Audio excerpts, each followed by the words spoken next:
आणि आता पाहणार आहोत टॉप 9 मोठ्या बातम्या। स्थानिक स्वराज्य संस्थांच्या निवडणुका 4 महिन्यात घ्या, सुप्रीम कोर्टाचे आदेश।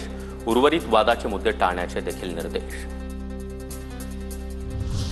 अहिल्यानगरमध्ये अहिल्यादेवींच्या नावे शासकीय वैद्यकीय महाविद्यालय स्थापन करणार, मुलींसाठी खास ITI तयार करण्याचा देखील निर्णय। कॅबिनेट बैठकीनंतर मुख्यमंत्री देवेंद्र फडणवीसांची माहिती। सरपंच संतोष देशमुख हत्या प्रकरणाची उद्या बीड कोर्टामध्ये सुनावणी। विशेष सरकारी वकील उज्ज्वल निकम देखील उपस्थित राहणार। उद्याच्या सुनावणीकडे सर्वांचंच लक्ष।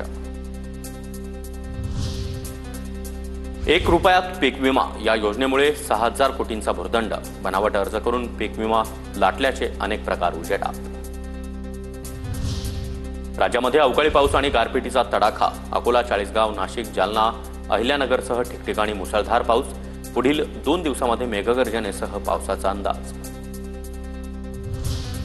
वादळी वाऱ्यामुळे पिकांचं मोठं नुकसान।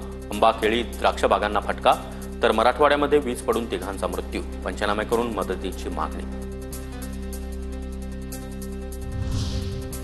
अभिनेता एजाज खानला मुंबई पोलिसांचं समन्स। हाऊस अरेस्ट या वेब सिरीजमध्ये अश्लील कंटेंट दाखवल्याप्रकरणी आक्षेप। एजाज खानला जबाब नोंदवण्यासाठी हजर राहण्याचे आदेश।